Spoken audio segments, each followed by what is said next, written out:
Dans cette vidéo, nous allons voir ensemble comment paramétrer une prestation qui nécessite la réservation de deux personnels avec un report. Nous allons prendre l'exemple d'une prestation forfait couleur. Et pour ça, nous allons commencer par remplir les informations générales de la prestation, à savoir le libellé, le prix de la prestation, le taux de TVA et bien sûr la description de la prestation. Et depuis l'onglet Temps, nous allons décocher cette option, ne pas afficher de temps sur le planning, parce qu'au contraire, c'est ce qu'on souhaite. Et depuis l'onglet Type de prestation, nous allons sélectionner le type de prestation 2 temps avec un report. Mais nous pouvons, sur le même principe, paramétrer également 3 temps avec 2 reports. Le principe est presque le même. Donc nous allons commencer par 2 temps avec un report. Une fois qu'on a sélectionné le type de prestation, nous pouvons paramétrer la durée. Donc 2 temps avec un report. Premier temps, deuxième temps, le report. Donc le premier temps, nous allons le sélectionner, disons 35 minutes, ou plutôt 45. Temps d'attente, 20 minutes. Et le deuxième temps, disons 50 minutes. Voilà. Ensuite, depuis l'onglet Planning, nous allons paramétrer le libellé des temps, autrement dit le libellé des tâches, la couleur d'affichage des différentes tâches sur le planning et les collaborateurs qui sont qualifiés pour cette prestation. Nous allons commencer par le libellé des tâches. Donc le premier temps personnel, nous allons l'intituler collaborateur 1. Et le deuxième temps personnel, nous allons l'intituler collaborateur 2. Tout simplement. Ensuite, la couleur sur le planning, nous allons partir sur une couleur identique pour les deux. Mais nous pouvons bien entendu sélectionner deux couleurs différentes. Valider.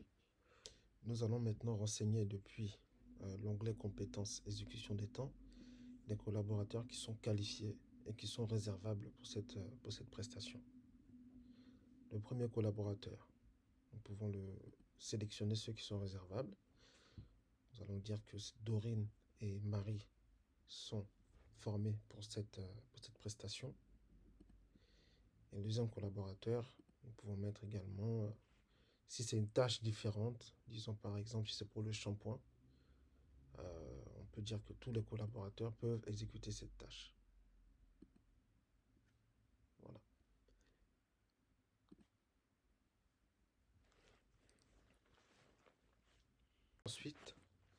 Ensuite, nous devons nous poser une question très importante, à savoir comment sera ventilé le chiffre d'affaires entre ces deux collaborateurs que nous allons réserver pour cette prestation. Depuis l'onglet ventilation chiffre d'affaires par temps. La première option, c'est la ventilation automatique. Donc la ventilation sera faite en fonction du temps passé. C'est-à-dire que celui-ci passe 45 minutes sur la prestation, donc il va profiter de 42 € sur le chiffre d'affaires. Et celui-ci passe 50 minutes, donc légèrement plus élevé que le premier. Ce que nous pouvons décider également, c'est de faire une ventilation manuelle. À ce moment-là, c'est nous qui décidons combien nous voulons attribuer à chaque collaborateur. Donc si nous partons du fait que le premier collaborateur aura 30, le deuxième aura logiquement 60. Et là, on voit que le reste à ventiler est de 0, donc notre prestation est bien paramétrée. Donc je répète, ventilation automatique, calculée en fonction du temps passé, ventilation manuelle, c'est vous qui prenez la main. Nous allons partir sur une ventilation automatique. En résumé, nous venons de paramétrer l'affichage sur le planning, à savoir le libellé, la couleur. Et bien sûr, nous avons désigné les collaborateurs qui sont compétents pour cette prestation. Ensuite, nous avons renseigné le type de ventilation que nous souhaitons utiliser pour ventiler les deux prestations. Et depuis l'onglet durée, nous avons sélectionné les différents temps de chaque prestation. Le premier temps, le deuxième temps, et ici nous avons le temps de report.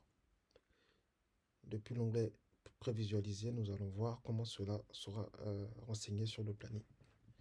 Donc ici, nous avons le premier temps de la première prestation, le deuxième temps de la deuxième prestation, et ici, nous avons le temps de report. Ce temps de report, s'il est suffisamment important et qu'il y a des prestations qui durent 15-10 minutes, vos clients peuvent réserver s'il y a des prestations de cette durée-là. Nous avons donc vu comment paramétrer une prestation qui nécessite 2 temps avec un report, mais il existe aussi l'option 3 temps avec 2 reports. Donc il n'y a pas une grande différence, donc nous allons en profiter pour en parler rapidement. Donc ici nous avons plus 2 temps mais 3 temps. Donc nous avons un premier temps ici que nous pouvons paramétrer à 60 minutes, un temps d'attente qui correspond au premier report qui sera par exemple de 30 minutes.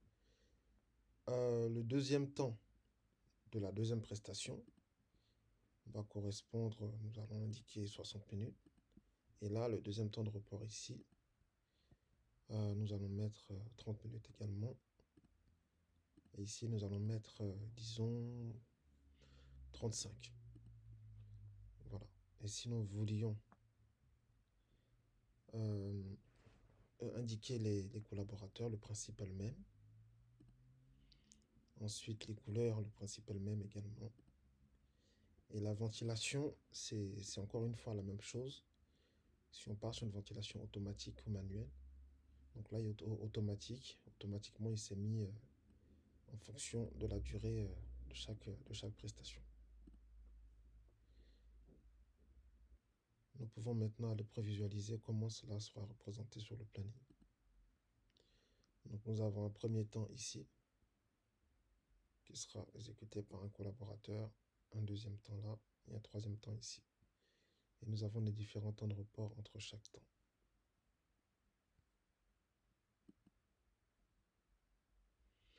Nous pouvons enregistrer, nous avons terminé.